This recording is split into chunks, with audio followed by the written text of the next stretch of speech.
The page of gibberish that revealed my husband's service to a shadow government and the orders for a political coup.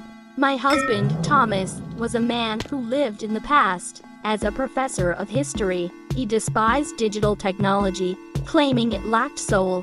His sanctuary was his study, where the rhythmic clacking of his vintage Underwood typewriter was the soundtrack of our evenings. He told me he was writing a definitive biography of Churchill, a project that had consumed him for 5 years. He had one strict rule: I was never to disturb the papers on his desk, as his organizational system was fragile.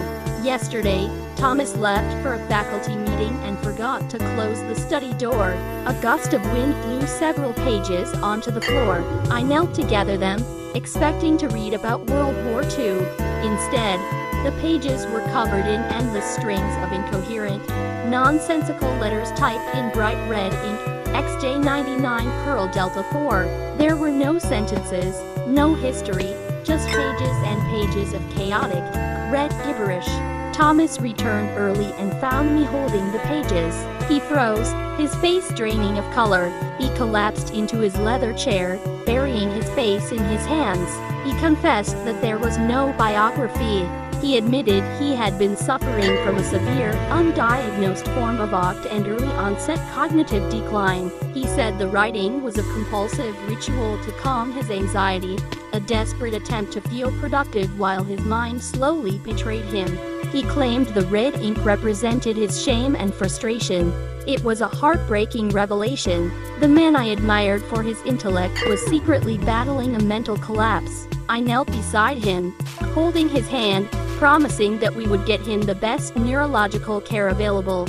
As I comforted him, his eyes darted slightly to the left. The nervous tic.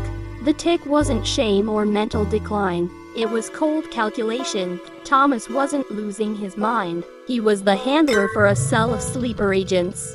The vintage typewriter was the only tool he trusted because it was unhackable and left no digital footprint. The gibberish strings were one-time pads, unbreakable encryption codes used to transmit orders to operatives in the field via dead drops. The red ink didn't symbolize frustration, it was the color code for lethal action required. He wasn't writing a biography, he was typing the final coordinates for a political assassination scheduled to happen that evening.